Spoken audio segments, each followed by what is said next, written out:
Aristote et Dante découvrent les secrets de l'univers par Benjamin Alire Sáenz. Première partie, les règles de l'été. Le problème, c'est que ma vie était l'idée de quelqu'un d'autre. Chapitre 1. Une nuit d'été, je me suis endormie en espérant qu'à mon réveil, le monde serait différent. Le matin, quand j'ai ouvert les yeux, le monde n'avait pas changé. J'ai écarté les draps et je suis restée allongée là, alors que la chaleur entrait par la fenêtre ouverte. J'ai allumé la radio. Une chanson d'amour. Une fille qui pleure parce que son mec l'a quittée. Pas ma chanson préférée. Pas mon groupe préféré. Pas mon sujet préféré. J'avais 15 ans. Je m'ennuyais. J'étais malheureux. Le présentateur hurlait des phrases énervantes, des évidences du genre « C'est l'été, il fait drôlement chaud ». Comme chaque matin, il a diffusé la musique d'un feuilleton débile pour réveiller ses auditeurs. « Debout El Paso, nous sommes le lundi 15 juin 1987. » 1987, incroyable, non? Puis, avant de lancer la version de la Bamba par Los Lobos, il a rendu un hommage vibrant à Richie Valens, l'interprète original de la chanson, mort dans un crash d'avion en 1959. La Bamba, ça je pouvais supporter. J'ai laissé tomber mes pieds sur le plancher, tout en remuant la tête au rythme de la chanson. À quoi Richie avait-il pensé avant que l'avion ne s'écrase? Ça y est, mec, la musique c'est fini. Dire que sa carrière ne faisait que commencer. Triste. Chapitre 2. Je suis entrée dans la cuisine. Ma mère préparait le déjeuner pour une réunion avec ses amis de la paroisse. Je me suis versé un jus d'orange. Elle m'a souri. Tu pourrais dire bonjour? Je pourrais. Bon, au moins tu es sortie de ton lit. J'ai dû y réfléchir un bon moment. Mais qu'est-ce que les garçons ont avec le sommeil? On est doué pour ça. Elle a ri. En fait, je ne dormais pas. J'écoutais la Bamba. Richie Valens, elle a soupiré. C'est tellement triste qu'il soit mort si jeune. Oui, mais lui, au moins, il a accompli quelque chose. Il a vraiment laissé une trace. Moi, qu'est-ce que j'ai fait? Tu as le temps. Tu as tout le temps. Une éternelle optimiste, ma mère. Il faudrait déjà que je sois quelqu'un. Elle m'a regardé d'un air interrogateur. J'ai 15 ans. Je sais quel âge tu as. Les gens de 15 ans ne sont pas quelqu'un. Elle a ri. Elle était professeure de lycée. Elle savait qu'elle était en partie d'accord avec moi. Alors c'est pourquoi cette grande réunion? Nous réorganisons la banque alimentaire. La banque alimentaire? Tout le monde devrait manger à sa faim. Ma mère était sensible à la pauvreté. Elle l'avait bien connue. Elle savait des choses sur la faim que j'ignorais. Tu pourrais peut-être nous aider? Bien sûr. Je détestais faire du bénévolat. Le problème, c'est que ma vie était l'idée de quelqu'un d'autre. Qu'est-ce que tu vas faire de ta journée? La question ressemblait à un défi. Je vais rejoindre un gang. Ce n'est pas drôle. Je suis mexicain. Ce n'est pas ce qu'on est censé faire? Tu n'es vraiment pas drôle. Tout ce que je voulais, c'était sortir de la maison. Lorsque les amies catholiques de ma mère venaient, j'avais l'impression d'étouffer. Pas tellement parce qu'elles avaient toutes plus de 50 ans, ni même à cause de leurs commentaires sur moi. Elles me prenaient par les épaules en disant « Laisse-moi te regarder. Dis à mes vers. Ay que muchacho tan guapo. Tu ressembles à ton papa. » Franchement, il n'y avait pas grand-chose à voir. Ce n'était que moi. Et oui, je ressemblais à mon père. Rien d'extraordinaire à ça. Par contre, ce qui m'énervait vraiment, c'était que ma mère avait plus d'amis que moi. Pathétique, non? J'ai décidé d'aller nager à la piscine du Memorial Park. Ça n'avait rien d'une idée de génie, non. Mais au moins, c'était la mienne. Alors que je passais la porte, ma mère a pris la serviette que j'avais posée sur mon épaule et l'a remplacée par une autre. Dans le monde de ma mère, il existait des règles concernant les serviettes que je ne comprenais pas. Mais ces règles ne se limitaient pas aux serviettes. Elle a jeté sur mon t-shirt un regard désapprobateur. Avant qu'elle ne m'oblige à me changer, je lui ai moi aussi jeté un regard noir. C'est un de mes t-shirts préférés. Tu ne l'as pas déjà mis hier? Si, c'est Carlos Santana. Je sais qui c'est. Papa me l'a offert pour mon anniversaire. Si je me souviens bien, tu n'étais pas particulièrement ravi lorsque tu as ouvert le cadeau de ton père. J'espérais autre chose. Autre chose? Oui. Franchement, un t-shirt pour mon anniversaire. J'ai regardé ma mère. Je ne le comprends pas. Il n'est pas si compliqué, Harry. Il ne parle pas. Ce n'est pas parce qu'on parle qu'on est sincère.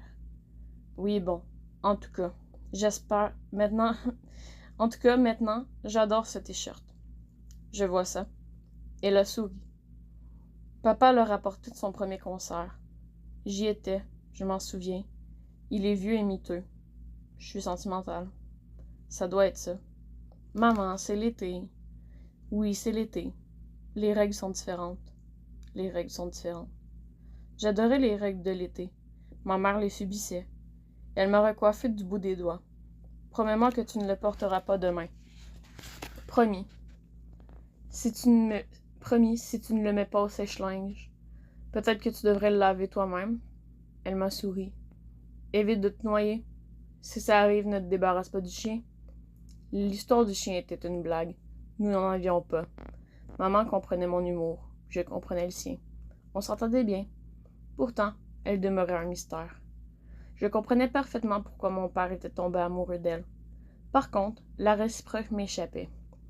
Une fois, quand j'avais 6 ou 7 ans, je m'étais emportée contre mon père parce que j'avais voulu qu'il joue avec moi et lui avait juste semblé ailleurs. Comme si je n'avais pas été là. Avec toute ma colère d'enfant, j'avais demandé à ma mère « Pourquoi tu t'es mariée à un type pareil? » Elle m'avait souri et m'avait recoiffé du bout des doigts. Ça a toujours été son truc. En me regardant droit dans les yeux, elle avait calmement répondu « Ton père était magnifique. » J'aurais voulu lui demander où était passée toute cette beauté. Chapitre 3. Il faisait tellement chaud dehors que même les lézards ne se montraient pas. Les oiseaux ne volaient pas. Le goudron fondait. Le ciel était blanc. Et j'ai imaginé que tout le monde avait fui la ville et sa chaleur. Ou peut-être que tout le monde était mort, comme dans un film de science-fiction, et que j'étais le dernier homme sur Terre. Mais soudain, un groupe de mecs du quartier est passé devant moi à vélo. J'ai regretté de ne pas être le dernier homme sur Terre. Ils riaient et faisaient les cons. Ils avaient l'air de s'amuser. L'un d'eux m'a crié « Hé, Mendoza, tu traînes avec tes potes? » J'ai fait semblant de rire à sa blague. Ha ha ha. Puis je lui ai fait un doigt d'honneur. Un autre s'est mis à me tourner autour sur son vélo. Recommence pour voir. J'ai recommencé. Il s'est arrêté devant moi et m'a fixé pour m'obliger à baisser les yeux. Ça n'a pas marché. Je savais qui il était. Son frère, Javier, m'avait provoqué un jour. Je lui avais écrasé mon poing sur la figure. Ennemi pour la vie. Je ne le regrettais pas. Oui, j'avais le sang chaud, je l'avoue. Me fais pas chier, Mendoza. Comme s'il pouvait me faire peur. Je lui ai refait un doigt que j'ai pointé en direction de son visage comme un flingue. Il est parti. J'avais peur de beaucoup de choses, mais pas des gars comme lui. La plupart des mecs ne m'emmerdaient pas. Pas même ceux qui se déplaçaient en bande.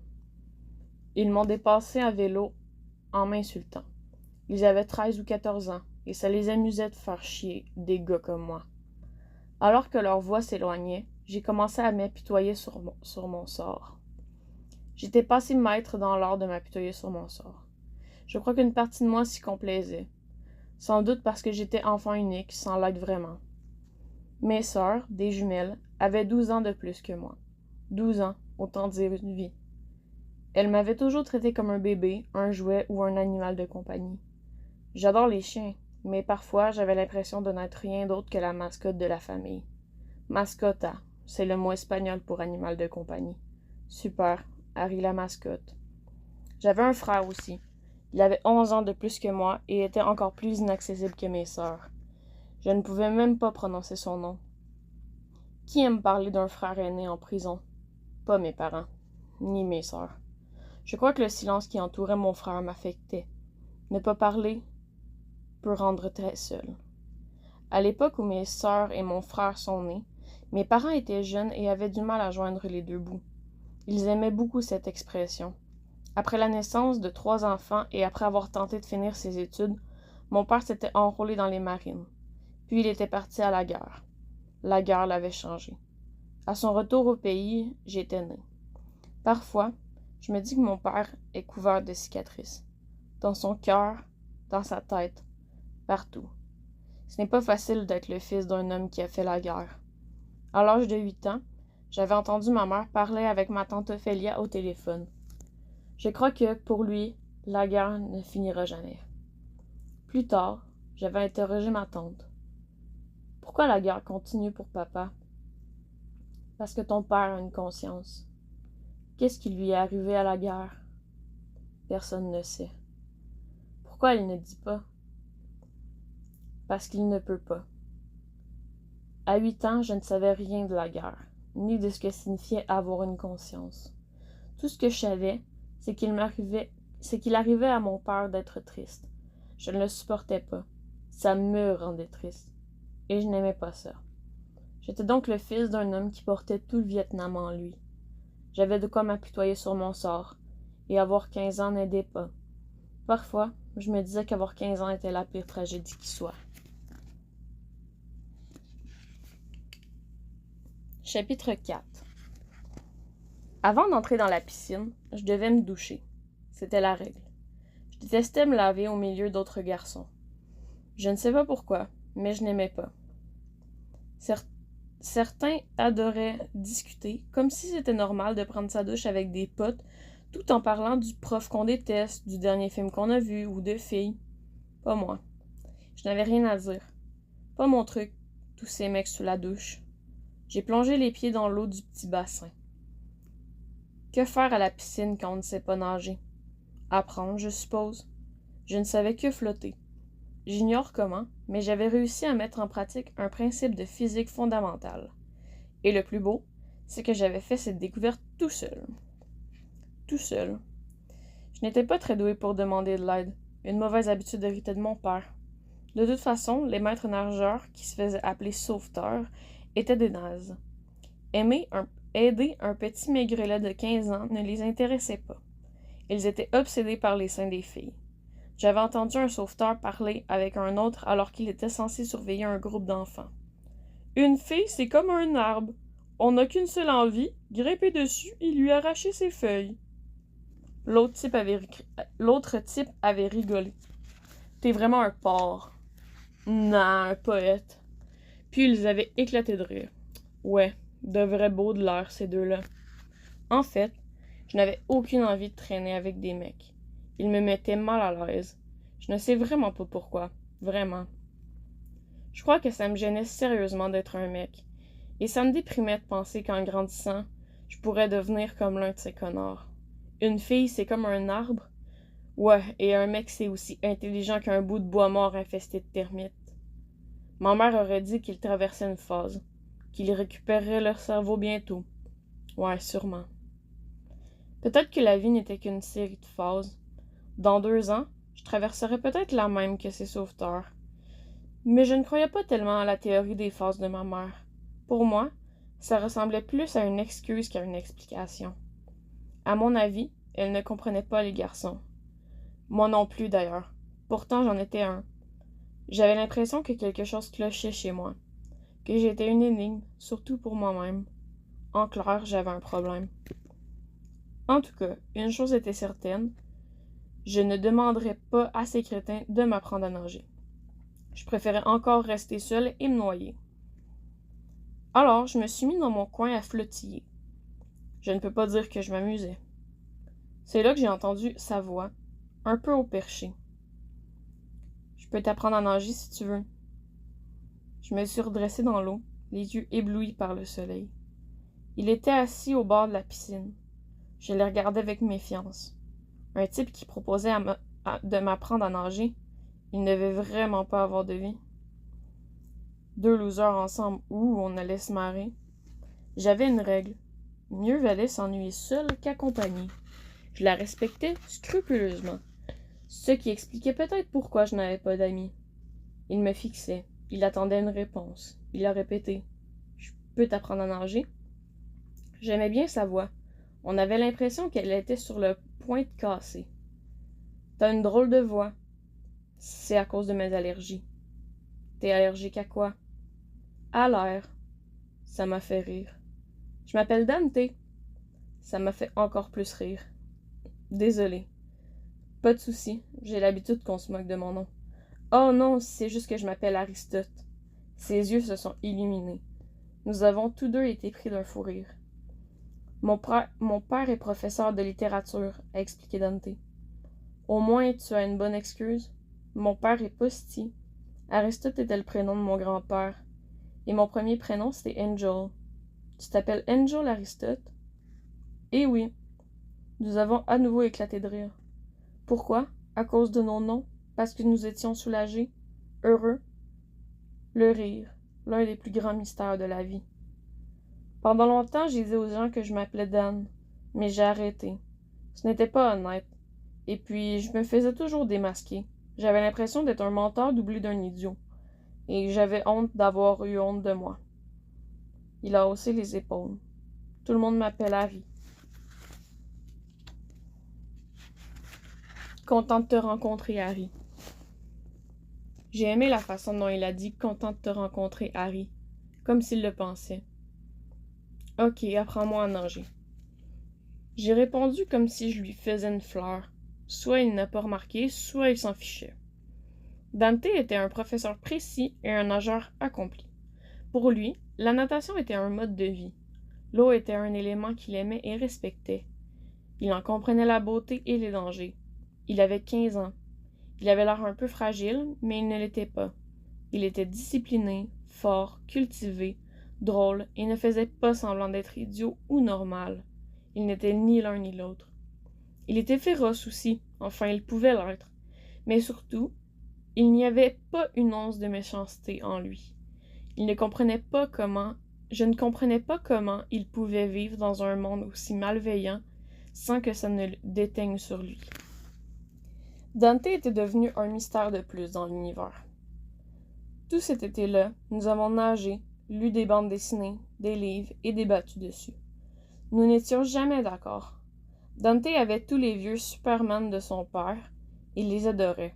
Moi, j'aimais Batman, Spider-Man et l'incroyable Hulk. Trop sombre, avait commenté Dante. Dit le gars qui adore Au cœur des ténèbres. C'est différent. Conrad, c'est de la littérature. Pour moi, les BD appartenaient à la littérature. Ce n'était pas la vie de Dante, qui ne plaisantait pas dès qu'il s'agissait de lettres. Je ne me souviens pas d'avoir gagné un seul débat contre lui. Il argumentait mieux que moi. C'était un meilleur lecteur aussi. C'est pour lui que j'ai lu Conrad. Quand j'ai eu fini, je lui ai dit que j'avais détesté. À part pour une chose, Conrad a raison. Ce monde est cruel. Le tien peut-être, Harry, pas le mien. Ouais. En fait, je lui avais menti. J'avais adoré le livre. J'avais trouvé que c'était la plus belle œuvre que j'avais jamais lue. Quand mon père avait découvert ce que je lisais, il m'avait confié que c'était l'un de ses livres préférés. J'aurais voulu lui demander s'il l'avait lu avant ou après le Vietnam, mais je ne l'avais pas fait. Ce n'était pas une bonne idée de lui poser des questions. Il ne répondait jamais. Dante lisait parce qu'il aimait ça. Moi, parce que je n'avais rien d'autre à faire. Il analysait les choses. Je ne faisais que les lire. Je devais sûrement chercher plus de mots dans le dictionnaire que lui. J'étais plus sombre également, et je ne parle pas seulement de nos couleurs de peau.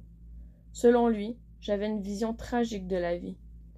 C'est pour ça que tu aimes Spider-Man? Je suis juste plus mexicain que toi. Les Mexicains sont tristes. Peut-être. Toi, tu es l'Américain optimiste? C'est une insulte? Possible. Nous avons ri. Nous passions notre temps à rire. Nous ne nous ressemblions pas, mais nous avions quelques points communs. Par exemple, aucun de nous deux n'avait le droit de regarder la télévision pendant la journée.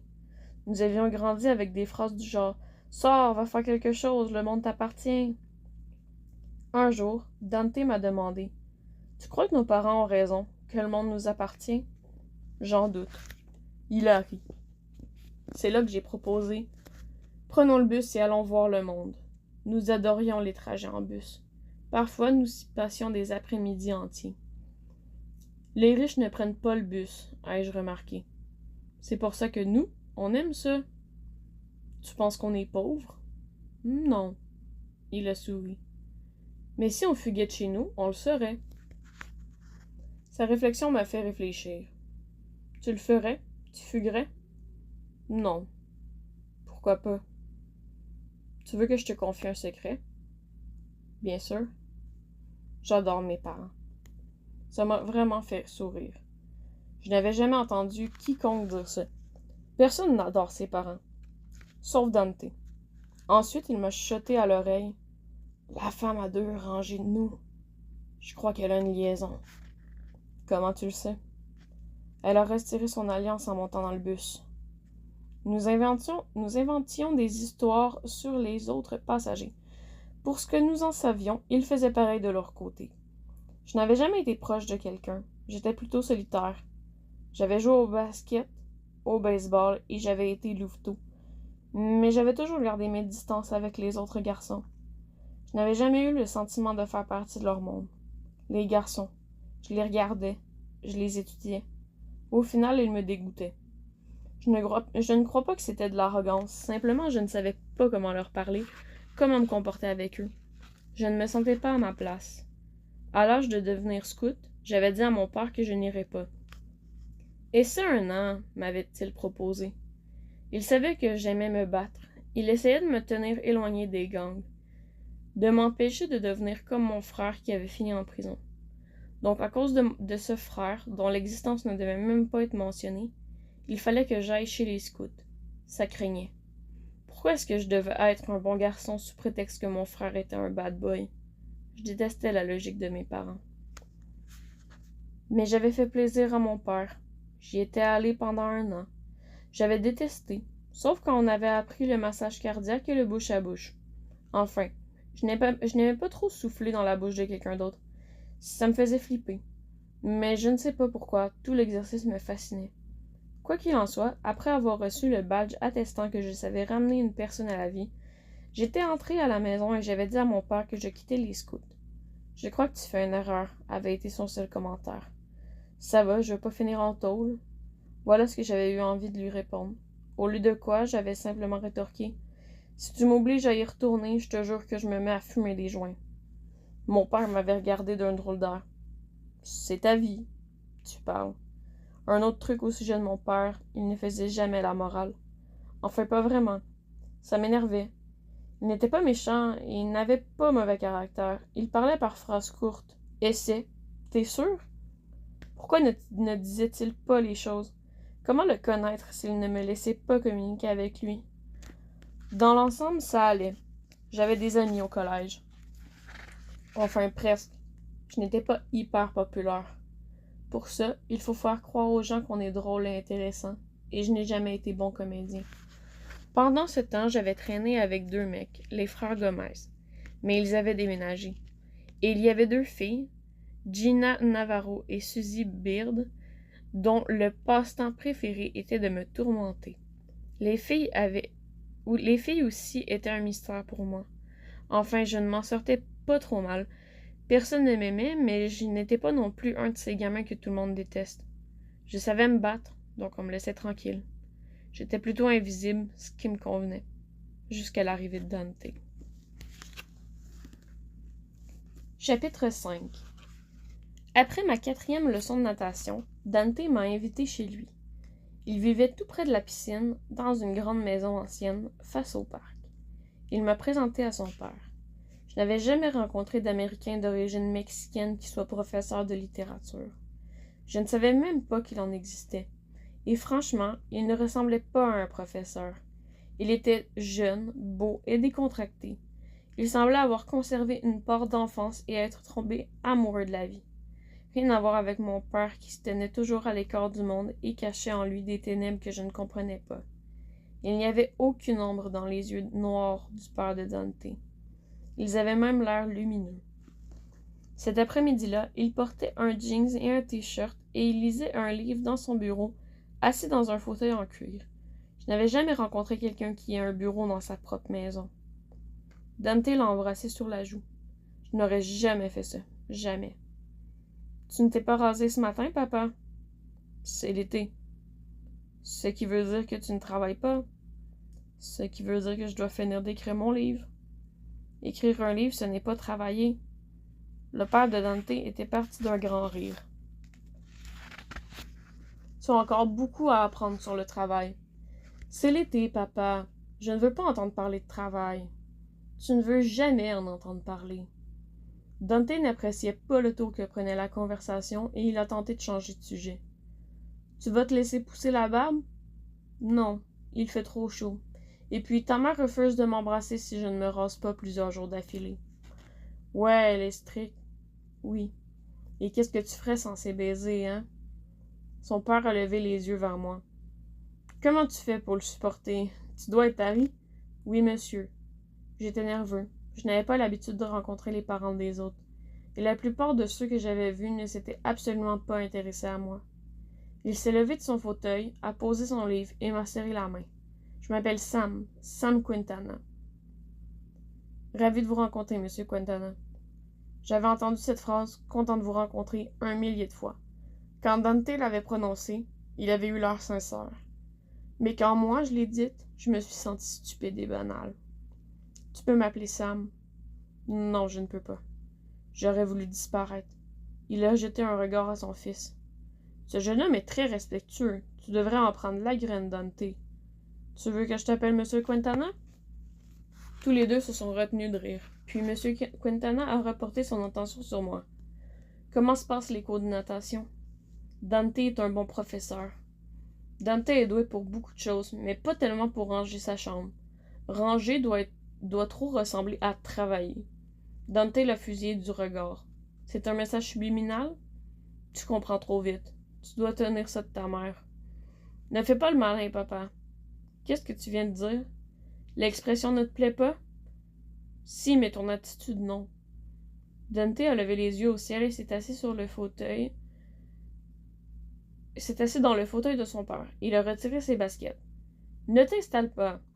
Son père a pointé le plafond du doigt. Il y a une porcherie là-haut et ton nom est marqué sur la porte.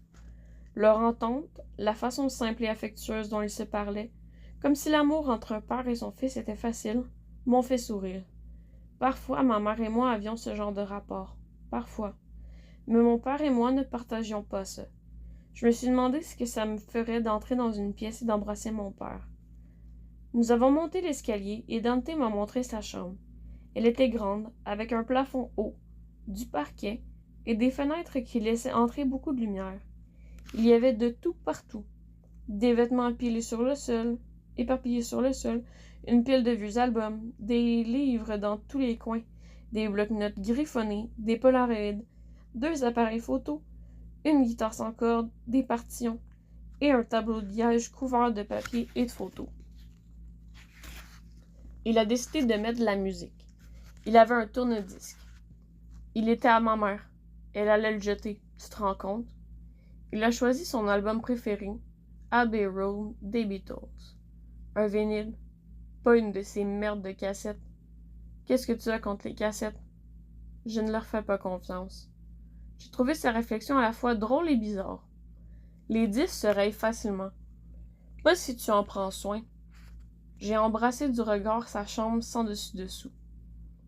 C'est vrai que t'as l'air de prendre vachement soin de tes choses, de tes affaires. Il ne s'est pas fâché, il a ri. Je vais ranger ma chambre. Je devrais peut-être te laisser. Non, reste, je déteste ranger ma chambre. Si tu es là, ce sera moins pénible. Ça irait plus vite si tu avais moins de choses. C'est juste des trucs. Je n'ai rien répondu. Je n'avais pas de trucs.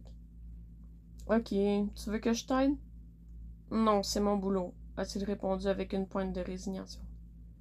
Comme dirait ma mère, c'est ta responsabilité, Dante. Elle trouve que mon père ne me met pas assez la pression. À quoi elle s'attendait? Ce n'est pas son genre. Elle l'a épousé, elle devrait le savoir.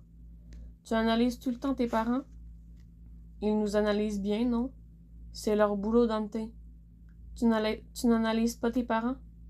Si, mais franchement, je ne les comprends pas. Ben, moi, j'ai cerné mon père, mais pas ma mère. Elle est le plus grand mystère de l'univers. Elle est vraiment imprévisible, totalement insondable. Insondable. Il faudrait que je cherche ce mot dans le dictionnaire en rentrant.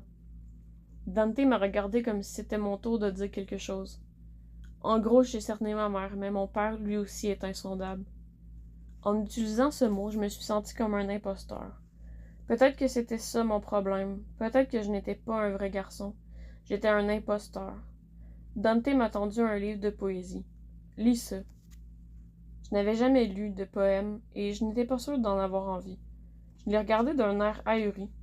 C'est de la poésie, ça va pas te tuer. Et si ça arrive, imagine les titres des journaux. Un garçon meurt d'ennui.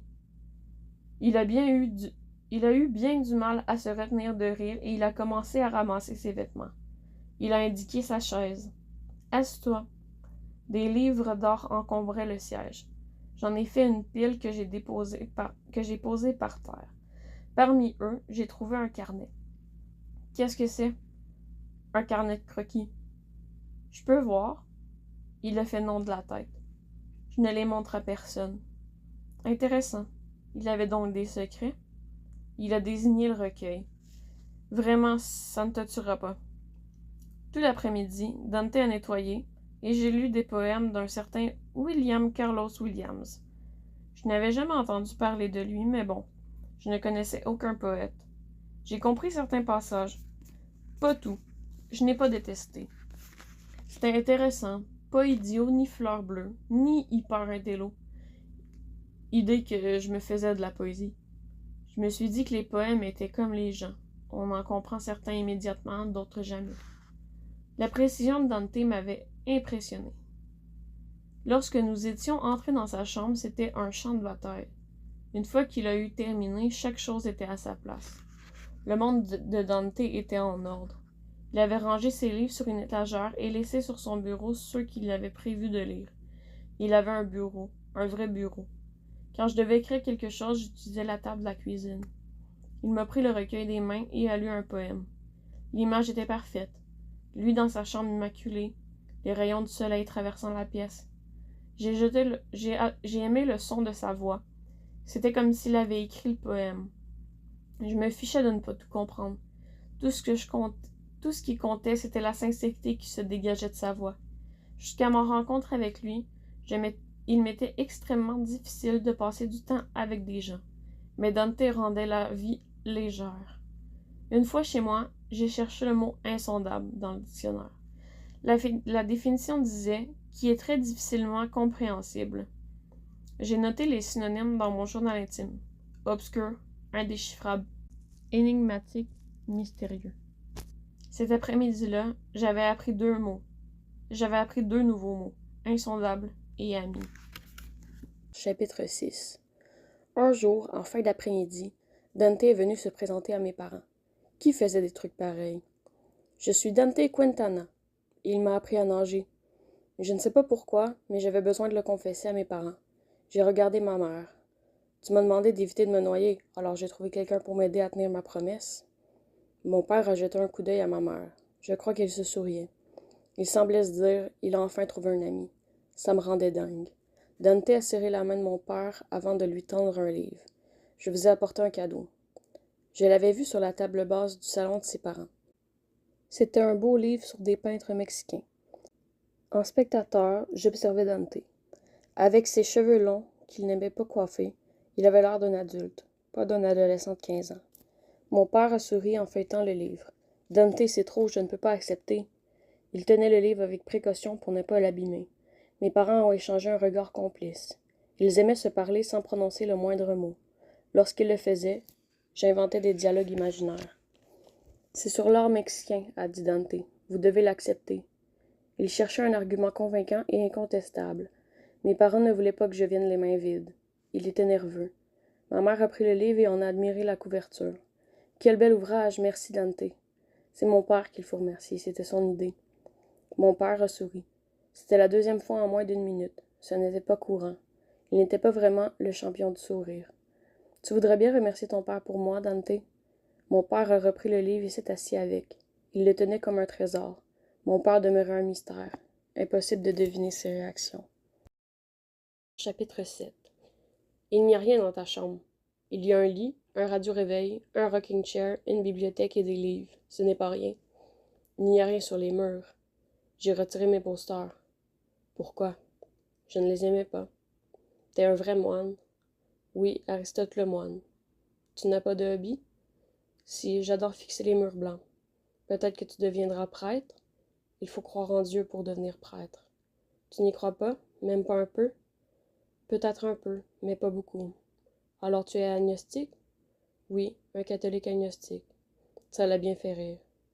Je n'ai pas dit ça pour être drôle. Je sais, mais c'est drôle.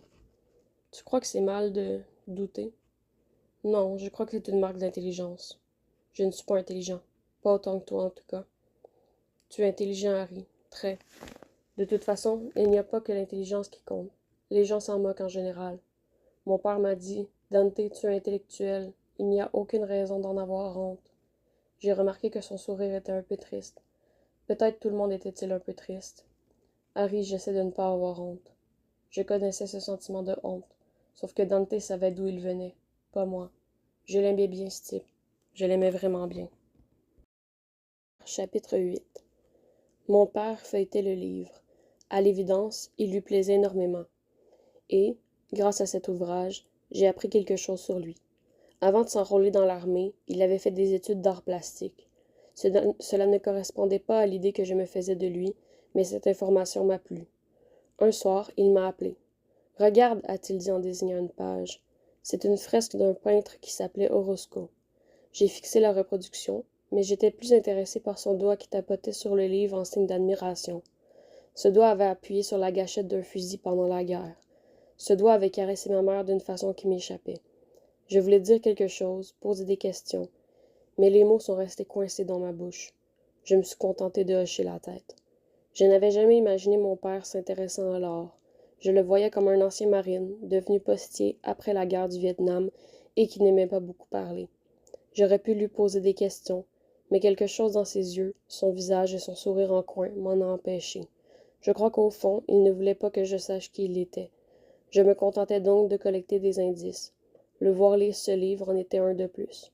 Un jour, tous les indices formeraient un tout, et je percerais le mystère qui entourait mon père. Chapitre 9. Un jour, après la piscine, nous sommes passés par l'épicerie. Dante a acheté un coca et des cacahuètes, moi un Mars. Il m'a proposé une gorgée de son coca. J'aime pas le coca. C'est bizarre. Pourquoi? Tout le monde aime le coca. Pas moi. Qu'est-ce que tu aimes? Le café et le thé. C'est bizarre. Ok, je suis bizarre. Il a éclaté de rire. Nous parlions de choses et d'autres en marchant. Je crois que nous n'avions pas envie de rentrer chez nous. Soudain, il m'a demandé. Pourquoi les Mexicains aiment les surnoms? Je ne sais pas. Pourquoi tu dis ça? Tu sais comment mes tantes appellent ma mère? Chol. Parce qu'elle s'appelle Soledad? Tu vois, même toi tu connais le diminutif de Soledad. Pourquoi ça te dérange tant que ça? Je ne sais pas, c'est bizarre. Tu tournes en boucle. Bizarre, c'est le seul mot que tu connais aujourd'hui. Il a ri et avalé une poignée de cacahuètes. Ta mère a un petit nom? Lily. Elle s'appelle Liliana. C'est joli. Soledad aussi. Pas tellement. Tu aimerais t'appeler Solitude? C'est triste. Je ne trouve pas. C'est un très beau nom que ta mère porte très bien. Peut-être. En tout cas, ça me va parfaitement à mon père. Ouais. C'est quoi le prénom de ton père? Jamie. Ça me plaît. Son vrai nom, c'est Santiago. Dante a souri. Qu'est-ce que je te disais à propos des diminutifs? Ça t'embête d'être mexicain, hein? Non. Je l'ai fixé en fronçant les sourcils. Si ça t'embête. Je lui ai offert un morceau de mon Mars. Il l'a mangé.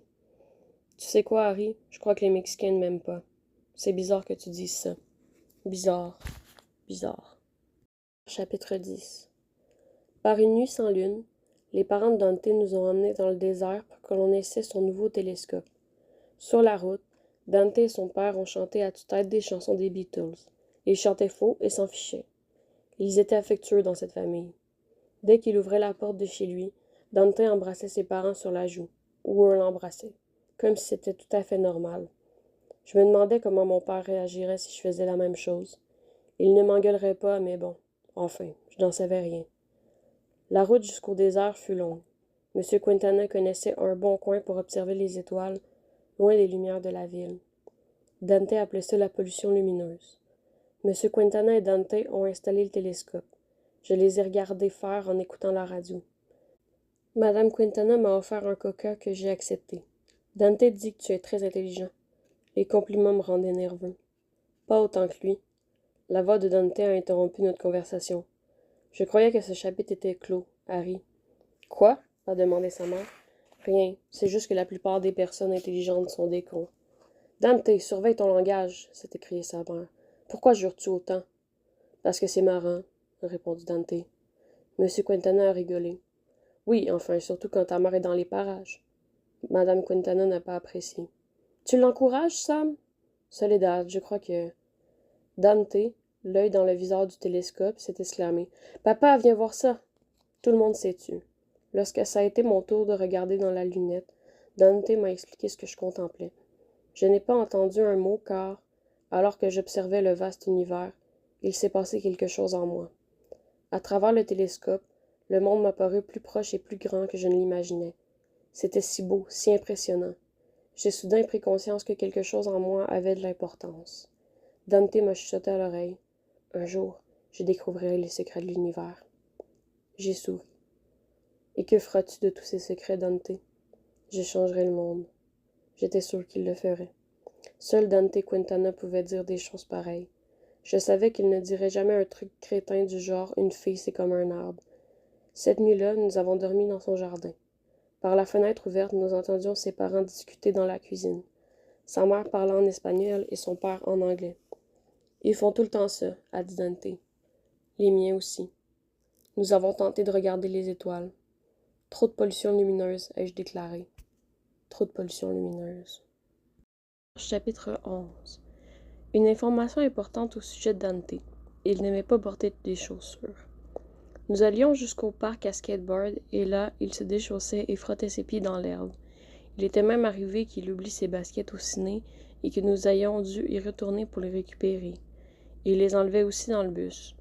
Une fois, j'étais allée à la messe avec lui. Assis sur le banc, il les avait délacés et retirés. Je l'avais fixé d'un air consterné. Il avait levé les yeux au ciel, pointé le crucifix du doigt et murmuré « Jésus ne portait pas de chaussures. » Nous avions bien rigolé. Lorsqu'il venait chez moi, il laissait ses chaussures sur la terrasse devant l'entrée, comme les Japonais. Il n'apporte pas la saleté du monde dans la maison d'autrui, m'avait-il expliqué. Oui, avais-je répondu. Mais nous sommes Mexicains, pas Japonais. Nous ne sommes pas vraiment Mexicains, nous ne vivons pas au Mexique. Mais nos grands-parents en viennent. Ok. Mais que savons-nous du Mexique? Nous parlons l'espagnol. Pas très bien. Parle pour toi, Dante. T'es vraiment un pocho. C'est quoi un pocho? Un Mexicain qui se prend pour un Américain. Ok, je suis peut-être un pocho. Mais on a le droit d'adopter d'autres cultures, non? Je ne sais pas pourquoi, mais nous avons éclaté de rire. Un jour, j'ai craqué, et j'ai demandé à Dante ce qu'il avait contre les chaussures. Je ne les aime pas, c'est tout. Et cette personne qu'on appelle ma mère m'oblige à en porter. Elle m'a même fait la liste des maladies que je pouvais attraper. Et puis elle a ajouté que les gens pourraient me prendre pour un pauvre Mexicain. Que dans certains villages du Mexique, des garçons sont prêts à mourir pour une paire de chaussures. Tu as la chance de pouvoir t'en payer, voilà ce qu'elle a dit. Et tu sais ce que je lui ai répondu? Non, je ne peux pas m'en payer puisque je n'ai pas de travail. Elle ne supporte pas l'idée qu'on puisse me prendre pour un Mexicain pauvre. Et puis, elle rétorque, être Mexicain ne veut pas nécessairement dire pauvre. J'aimerais lui dire, maman, il ne s'agit ni de pauvreté, ni du fait d'être Mexicain. Je n'aime pas les chaussures, c'est tout. Mais je sais que son obsession vient de son enfance. Alors je me contente de hocher la tête lorsqu'elle répète, Dante, nous pouvons te payer des chaussures. Enfin, ce n'est pas un sujet passionnant. Il a fixé le ciel. Porter des choses n'est pas naturel. Voilà mon postulat. Ton postulat? Parfois, il parlait comme une encyclopédie. Mon principe de base, si tu préfères. Ton principe de base? Tu me regardes comme si j'étais dingue. Tu es dingue, Dante. Pas du tout, pas du tout. Il avait presque l'air fâché. Ok, tu n'es ni dingue ni japonais. Il s'est accroupi et a décelé ses lacets tout en parlant. Retire tes pompes, Harry. Laisse-toi vivre. Dans la rue, nous avons joué à un jeu inventé par Dante. Le concours de celui qui lançait ses baskets le plus loin. Nous avions chacun un morceau de craie pour marquer l'endroit où les chaussures atterrissaient. Il a même emprunté le mètre ruban de son père. Pourquoi veux-tu mesurer? La marque à la craie la plus éloignée a gagné? C'est simple. Nous devons connaître la distance exacte, a répliqué Dante. Pourquoi? Parce que quand on fait un truc, on doit le faire précisément. Personne ne fait ça. Parce que les gens sont flemmards et indisciplinés. On t'a déjà dit que tu parlais comme un fou avec beaucoup de vocabulaire. C'est la faute de mon père. Si tu es fou ou si tu as du vocabulaire, je secouai la tête. C'est un jeu, Dante. Et alors? Quand tu joues, tu ne veux pas être précis, Harry? Ce n'est qu'un jeu. C'est notre version du lancer du javelot, n'est-ce pas? En quelque sorte. On mesure précisément la distance parcourue par les javelots, non? Oui, mais c'est un vrai sport. Ça aussi. J'existe, tu existes, les chaussures et la rue aussi. Nous sommes réels. Mais ce n'est pas marrant s'il faut tout mesurer. Ce qui est sympa, c'est de lancer. Non, c'est le jeu dans son ensemble qui est marrant. Je savais que je n'avais aucune chance d'avoir le dernier mot. Nous jouerions selon ses règles. Au final, Dante a remporté 2 manches sur 3. Son père est sorti de la maison. Qu'est-ce que vous faites? On joue. Dante, je t'ai déjà dit que je ne voulais pas que tu joues dans la rue. Le parc est juste en face. Il a dessiné l'autre côté de la rue. Et il s'est tué et a contemplé la scène. Vous jouez à jeter vos baskets? Dante n'avait pas peur de son père. Certes, il n'était pas effrayant, mais c'était quand même son père. Dante n'a pas sourcillé, persuadé qu'il pouvait défendre sa position. Nous ne les jetons pas, c'est un jeu, une version populaire du lancer du javelot. Son père a pouffé de rire. Tu es le seul gosse au monde qui invente un jeu pour esquinter ses baskets. Ta mère va adorer. Tu n'es pas obligé de lui dire. Si. Pourquoi? Tu te souviens de la règle du 0 secret? On joue en plein milieu de la rue, ce n'est pas un secret. C'en est un si on ne lui dit rien. Il a eu un petit rictus. Il n'était pas en colère, mais il jouait son rôle de père. Allez dans le parc. Nous avons trouvé un bon coin pour jouer dans le parc. J'observais Dante alors qu'il lançait sa chaussure de toutes ses forces. Son père avait raison. Dante avait trouvé un moyen d'abîmer ses chaussures. Chapitre 12. Un après-midi, après la piscine, nous traînions sur la terrasse de sa maison. Dante fixait ses pieds. Ça m'a fait sourire. Il a voulu savoir ce qui me faisait sourire. Pourquoi? Je n'ai pas le droit? Tu ne me dis pas la vérité. Dante était obsédé par la vérité.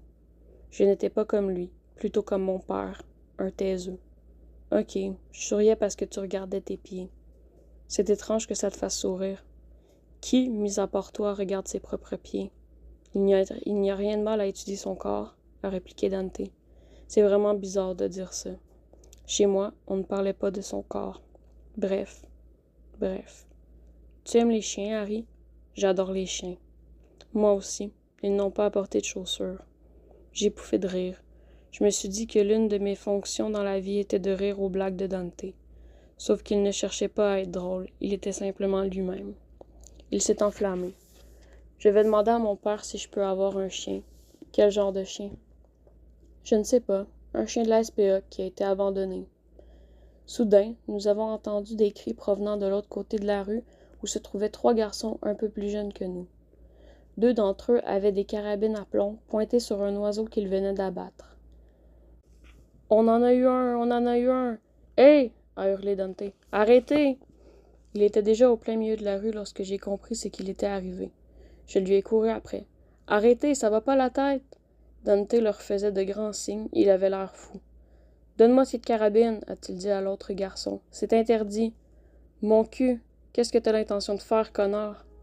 Vous faire lâcher vos armes. Comment? En te pétant la gueule et en te traînant jusqu'à la frontière mexicaine, ai-je dit.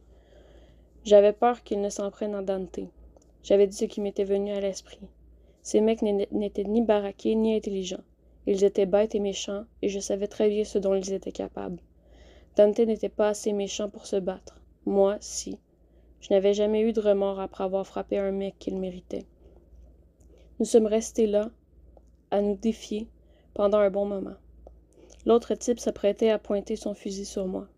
Je ne ferais pas ça si j'étais toi. J'ai tendu le bras et je lui ai arraché son arme.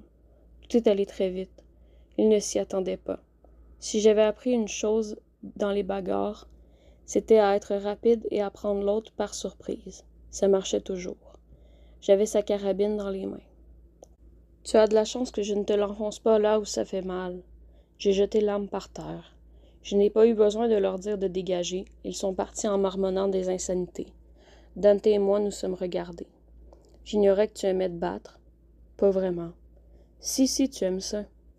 Peut-être. Moi, je ne savais pas que tu étais un pacifiste. Non, c'est juste que je pense qu'il faut avoir une bonne raison de tuer des oiseaux. Il me dévisageait. Tu sais balancer les insultes aussi. Ne le dis pas à ta mère, Dante. Je ne le dirai pas à la tienne non plus. Dante a baissé les yeux sur l'oiseau mort. Quelques minutes plus tôt, il était fou de rage. Maintenant, il était au bord des larmes. « Je ne t'ai jamais vu aussi furieux, lui ai-je dit. Je ne t'ai jamais vu aussi furieux non plus. » Nous savions tous les deux que nous étions furieux pour des raisons différentes. « Ce n'est qu'un moineau, » a repris Dante. Il s'est mis à pleurer. Je ne savais pas quoi faire. Je suis resté là à le regarder. Nous sommes retournés nous asseoir sur la terrasse. Il a lancé ses baskets dans la rue avec hargne et colère. Il a essuyé ses larmes. « Tu as eu peur ?» m'a-t-il demandé. « Non. Moi si. » Puis nous sommes restés silencieux. Je ne supportais pas le silence. J'ai fini par poser une question idiote. De toute façon, à quoi servent les oiseaux? Il me regardait avec étonnement. Tu ne le sais pas? Ben, non. Les oiseaux nous apprennent des choses sur le ciel. Tu le penses vraiment? Oui. J'ai voulu lui dire d'arrêter de pleurer, que ce que ces garçons avaient fait n'avait aucune importance, mais je savais que c'était important pour lui. Et puis, ça lui faisait du bien de pleurer. Il a fini par cesser de sangloter. Il a inspiré profondément et m'a demandé « Tu veux bien m'aider à l'enterrer? » Bien sûr. Nous avons pris une pelle dans le garage de son père. J'ai ramassé l'oiseau sur la pelouse et je l'ai apporté dans le jardin de Dante. J'ai creusé un trou sur le laurier rose et nous l'avons inhumé. Nous n'avons pas prononcé un mot. Dante pleurait. Je me sentais mal car je n'avais pas envie de pleurer. Je n'avais aucun sentiment pour un oiseau. Même s'il ne méritait pas de se faire tuer par des gosses débiles, ça restait un oiseau. J'étais plus dur que Dante. Je crois que j'avais essayé de le lui cacher parce que je voulais qu'il m'aime bien. Maintenant, il le savait et cela m'inquiétait. Mais peut-être appréciait-il ce trait de caractère autant que moi j'aimais qu'il soit doux. Nous avions les yeux rivés sur la tombe de l'oiseau. « Merci, » a-t-il dit. J'ai senti qu'il voulait être seul. « À demain, » ai-je murmuré. « On ira nager? » Ça marche. Une larme coulait sur sa joue. Sur le chemin de la maison, j'ai pensé aux oiseaux et à la signification de leur existence. Dante avait une réponse. Pas moi. Je ne m'étais même jamais posé la question. La réponse de Dante me semblait sensée. En étudiant les oiseaux, peut-être apprenait-on à être libre. Je crois que c'était ce qu'il voulait dire. Je portais un nom de philosophe. Quelle était ma réponse? Et pourquoi certains garçons pleuraient et pas d'autres? Assis sur la terrasse de ma maison, j'ai contemplé le coucher du soleil. Je me sentais seule. J'aimais ce sentiment de solitude. Peut-être un peu trop. J'ai pensé à Dante. Son visage était comme la carte d'un monde sans ténèbres. Un monde sans ténèbres. Quelle beauté!